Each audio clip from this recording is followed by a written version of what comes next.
You belong on every ground your feet grace, so don't ever feel out of place. Take up space and belong. This earth is your birthplace.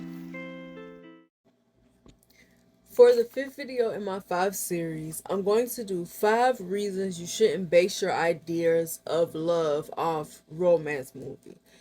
And number one is because it isn't realistic. The things that we see on the screen isn't realistic. A lot of the issues that they have in romance movies isn't realistic. It's not always based off of what happens in real life. They romanticize a lot of things that shouldn't be romanticized, such as codependency, such as forgiveness. And I feel like forgiveness romanticized and always pushed to us is something that I want to talk about deeper in another video. But I feel like uh the fact that you should forgive everybody no matter what they've done to you. Also, codependency is romanticized and toxic behaviors is romanticized, and love being this thing that we, if you love somebody, you won't let them go. If you love somebody, you won't let them go. You just keep fighting for them and stuff like that. I feel like that's romanticized. To me, that's struggle love. And struggle love is definitely romanticized in romance movies. So I feel like, excuse me, one of the things that you shouldn't one of the reasons why you shouldn't um base your ideas of love off romance movies is because it isn't realistic.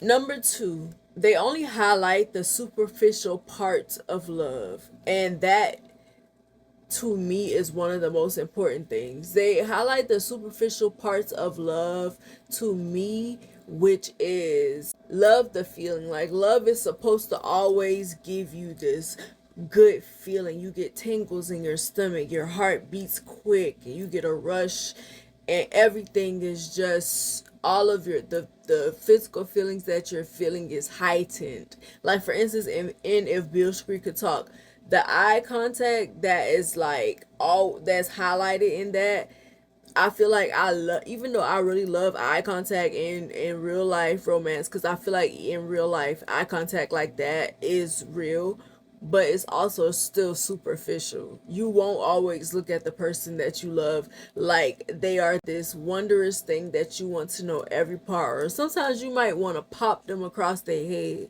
You shouldn't, but sometimes you might want to do that. And I feel like they highlight the things like the interests that we might have in common, but what about the things that we don't have in common and how those things can clash? They also highlight opposites attract, and to me that's superficial because that's not always true.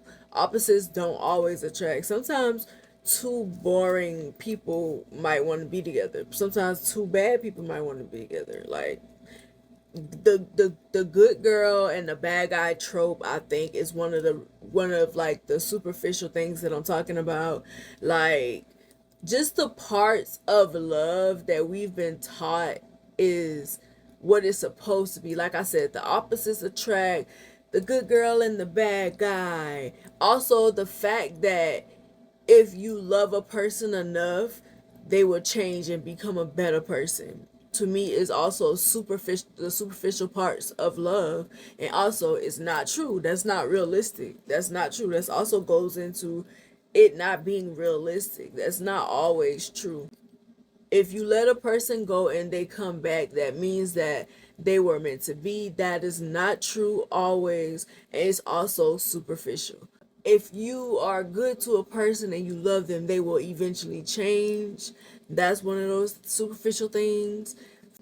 But let's move on to number three, which is, I say, they romanticize struggle love. And what I mean by that, we all know what struggle love is. The idea that you have to go through so many obstacles to be with a person. You have to prove your loyalty to them, your love to them, your devotion to them. You have to take a beating sometimes, whether that's physically, mentally, emotionally. You have to go through so much stress and duress and just put yourself into all of these tough situations and prove that you can get out of them in order to prove that you are a good partner. And I feel like that should not be the case. I should not have to be put through a series of tests for you to decide. Now, I will say this. I don't think that tests are all bad, but I feel like every time you're putting somebody through a test to determine how they feel about something rather than asking them how they feel about something, it's toxic. Always testing what somebody is going to do. Like, for instance, a lot of women who expect to have a more masculine man, a man that's going to step up, a man that's going to protect them in certain situations and stuff like that. So they do things like start issues with somebody else to see how that man is going to react. They put him in dangerous situations to see how he is going to react. Or even something as simple as asking them a question like babe, if somebody was to slap my butt while we were out on the date, what would you do? Stuff like that. Testing to see how they're going to react, knowing that you only want to hear one answer, and if they don't say that one answer, now you feel like they aren't capable of protecting you, when that's not necessarily true.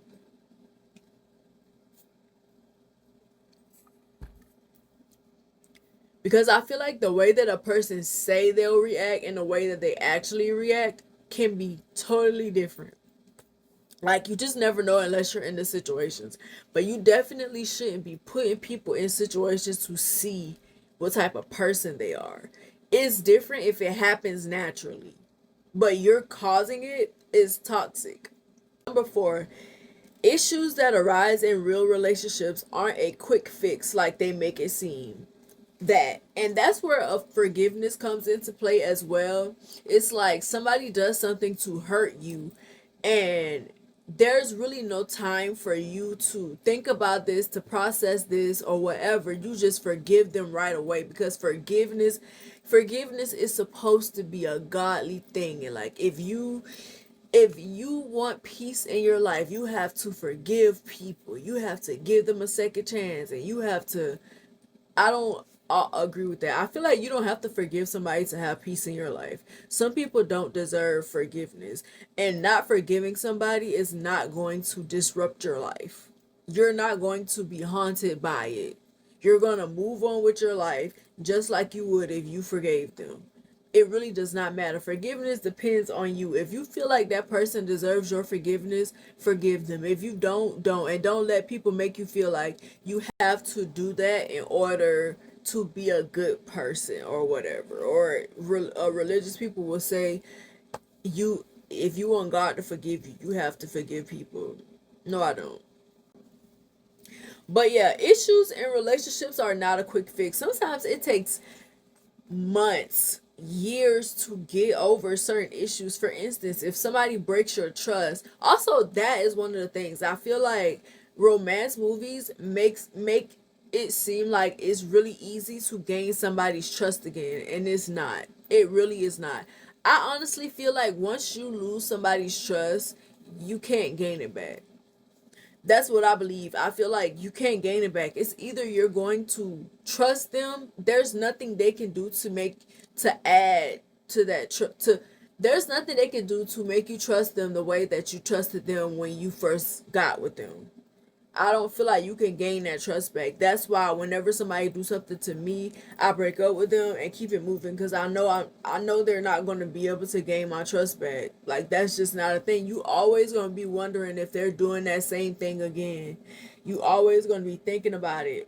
It's going to eat at you. It's going to cause problems, even though you said that you forgave them and now you want to move on. A lot of the times it's not easy. It really isn't. It's not easy to get through a lot of things in relationships. It's not easy to get over disagreements. It's not easy to compromise. It's a lot of things that are not quick fixes.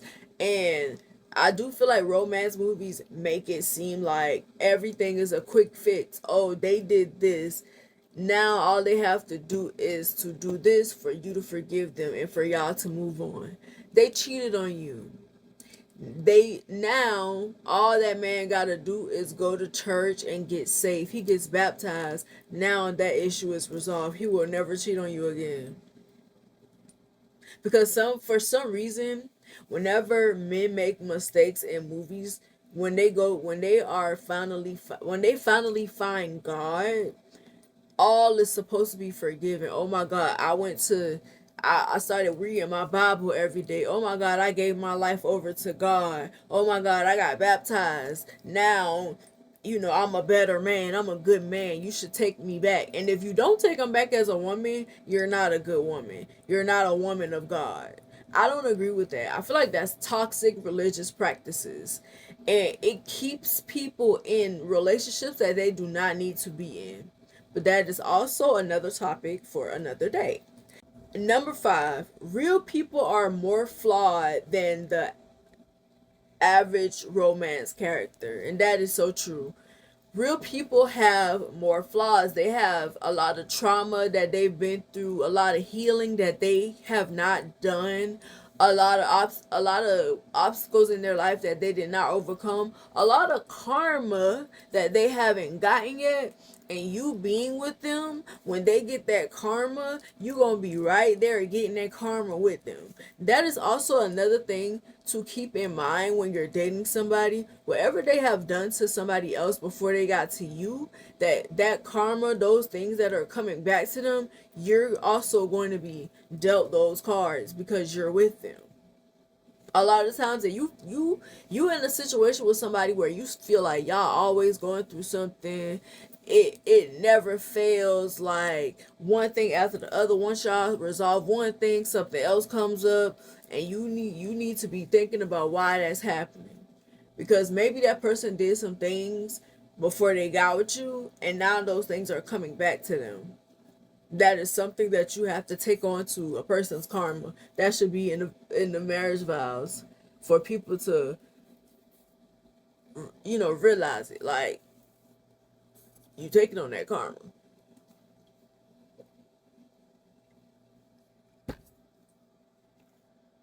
But I feel like number 5 goes back into number 4. Issues that arise are not quick fixes. So I feel like in a lot of romance movies, the characters are very like the characters are, they don't have as many flaws. Like, some of the flaws that you mostly see in romance movies are cheating, maybe lying, maybe that they don't have money, things like that. If you see that as a flaw, I don't really see that as a flaw, because I feel like you can fix that. That's fixable. It's easier to fix than a lot of things. Being broke is easier to me to fix than a lot of other things. But a lot of times, like, you see, those are the things that you see. They're a cheater, they lie, they don't have money, or they may have a past that may come back to haunt them. Those are usually the things that we see in romance movies that goes wrong. You don't really see a whole lot of things. You don't really see a person. Sometimes you'll see addicts, people who are addicts, and like dating an addict, and marrying somebody who's an addict or whatever, and all of the stuff that you have to go through. But I feel like even when they show it in romance movies, they make it seem easier than it is. But we know that that is not easy, because a person is always an addict. They don't go to rehab and now they're not an addict anymore. You're always going to have to deal with that addiction. Rehab is not a cure. It's not. They don't have a cure for that. That's an issue that you have to continue to work on. But it's so many problems that you don't see, especially when it comes to sex addiction. They romanticize sex addictions in romance movies. Like, look at the movie Addicted, where she was having sex with multiple partners, and like at the end we find out that the reason why she is an addict is because of something that happened to her when she was younger. They alluded to the fact that she was attacked, but they didn't really clarify if it was sexual assault or anything like that. She just was attacked, and all of a sudden she's a sex addict. And it's something that she was having a hard time fighting, but I kind of feel like they romanticized it. Like the the sex scenes and stuff like that, I feel like romanticizes sex addiction because it's like, oh, they just want to have an orgasm and they got to have multiple orgasms. If they're not pleased, they're going to cheat. And a lot of times, sometimes if they are pleased, they're still going to cheat because it's not necessarily about whether they're getting pleasure or not. It's just they are addicted to sex. And a lot of addicts will have good and bad sex. It don't matter. They just want to have sex because they get something from it. Sex, it does something to them. So even if you are with a person like that and you are pleasing them, they will still cheat on you because they have an addiction. Not saying that there are not things that people can do to stop doing this. Yeah, there are solutions for it. People are in relationships with sex addicts and there are solutions, and these people have not acted on that in maybe years. That's possible, but it's hard to get to that point. um and I feel like they just make it seem like it's easy to just get over stuff like that. But like I said, most of the things that you see, like I said, cheaters, liars, um broke people, people who lie about what they have, stuff like that in romance movies. But you don't see a lot of the things that you really deal with. An abusive person, yeah, you might see a person who is abusive, but a lot of the times, like I say, they use religion as a quick fix. Oh, he used to beat her, but now he's found God. Now he's not abusive no more. That's not how it happens in real life. Like, it's not. It's not how it happens in real life. And I feel like in romance movies too, they make it seem like the if you ride it out with a person who is very flawed, that you will reap benefits if you stick beside them, which is also romanticizing struggle love, and that is not true. Sometimes a person will be heavily flawed with you. They will be abusive. They will be mentally, emotional, physically abusive to you, and they will leave you and go to somebody else and be a great person to them. Like, they didn't change. They are a great person to them. And a lot of times I feel like that's the case because a person is not going to change for the person who allows them to do something. If you are allowing that person to abuse you, you're allowing this person to cheat on you, why would they change for you? Why would they change if you're going to keep taking them back? A lot of times they're not, because they know that they can get away with it. And that's why a lot of times when they leave that relationship and go to somebody else, they don't do it because a lot of times that person, they know that from jump that person is not putting up with it. They're not going to put up with it.